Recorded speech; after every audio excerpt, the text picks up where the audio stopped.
Bonjour à tous, à l'approche des fêtes, j'ai eu envie de partager avec vous une technique pour réaliser des bottes de Noël. Ces bottes peuvent compléter votre décoration, elles sont donc décoratives, mais vous pouvez également les remplir de petits cadeaux, de chocolat, de papillotes, etc.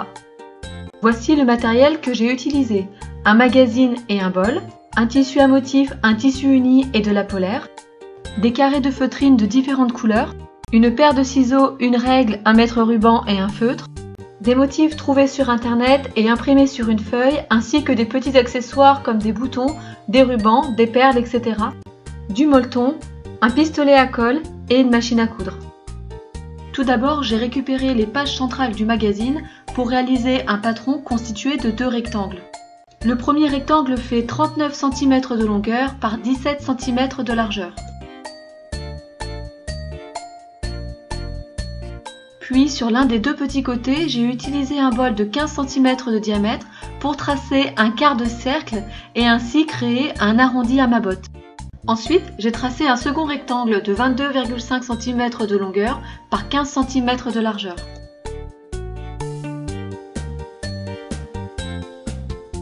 Puis sur l'un des deux petits côtés, j'ai utilisé un bol pour tracer un demi-cercle et ainsi former un arrondi bien net.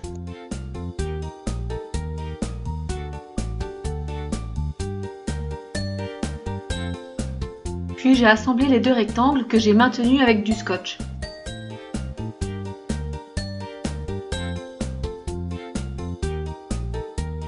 Sur la partie haute de la botte, je marque un rectangle de 9 cm de long par 17 cm de large qui me servira à découper le morceau de polaire. Je positionne le patron sur le tissu uni et je découpe deux morceaux de tissu en laissant 1,5 cm d'aisance pour la couture.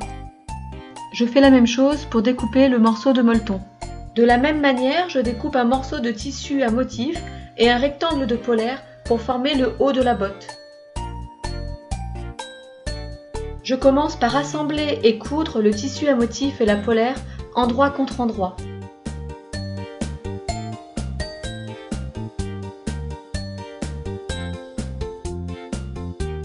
Pour réaliser la petite sangle qui permettra de suspendre la botte, je découpe un rectangle de 12 cm de long par 5 cm de large et je couds le rectangle dans le sens de la longueur, endroit contre endroit. Voici le résultat obtenu, il suffit ensuite de le retourner sur l'endroit.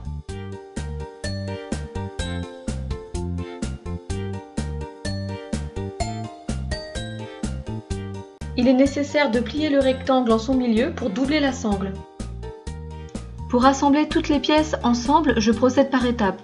Je pose d'abord le premier tissu uni, puis le molleton, le tissu à motif sur l'endroit et enfin le second tissu uni. Je n'oublie pas d'insérer la sangle entre le tissu à motif et le second tissu uni. Cette étape d'assemblage est très importante, il faut en effet vérifier que les 4 pièces sont bien positionnées avant de les coudre. Une fois cette vérification faite, j'épingle les 4 pièces ensemble.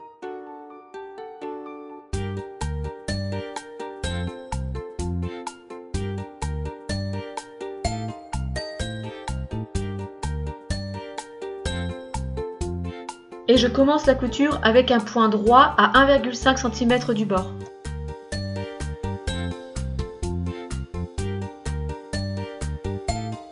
Lorsque j'approche d'un arrondi, je ralentis la vitesse de couture pour m'assurer que le mouvement effectué est correct. Si vous n'avez jamais cousu d'arrondi, je vous conseille de vous entraîner avant de vous lancer.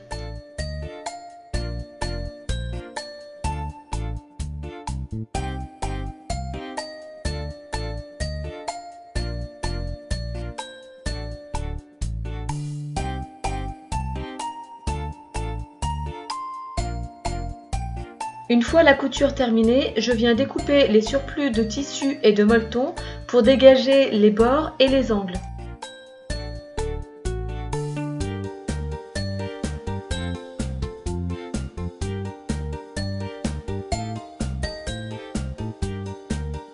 Puis pour renforcer les côtés et soigner les finitions, j'ai surfilé le tour de l'ouvrage avec un point zigzag.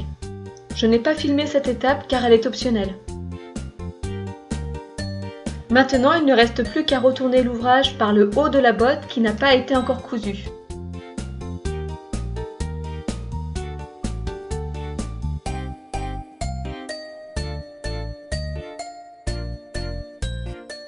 Pour finaliser le haut de la botte, j'épingle ensemble et je couds le tissu à motif, le molleton et l'un des deux tissus unis et je fais un ourlet sur le second tissu uni.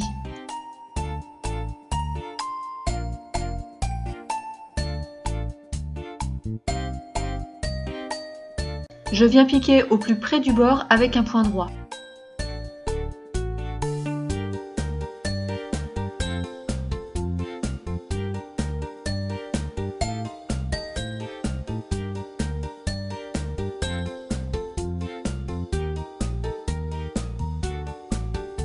Et voici la couture de la botte terminée. Afin d'avoir un rendu soigné, je passe un coup de fer à repasser sur l'endroit et l'envers de la botte.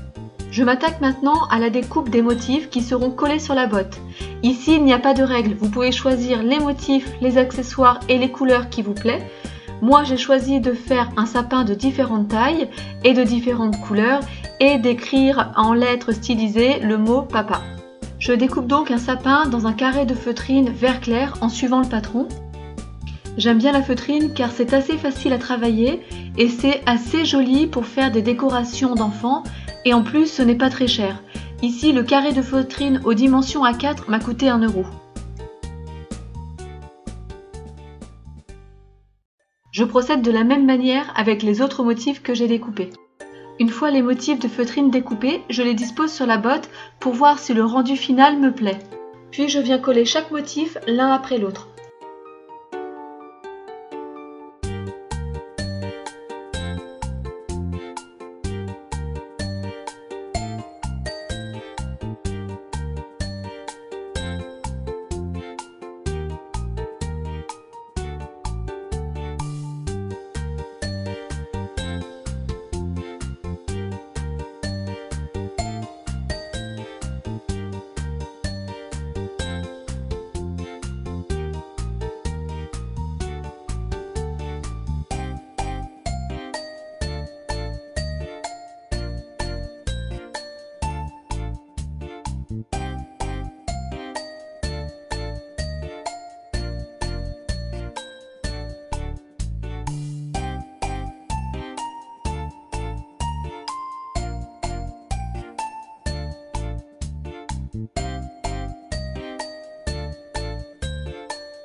Et voilà, vous savez désormais comment réaliser une botte de Noël personnalisée, alors n'hésitez pas à vous lancer. Vous pouvez également me laisser vos commentaires et vous abonner à ma chaîne si cette vidéo vous a plu. Je vous dis à très bientôt et vous souhaite par avance de bonnes fêtes.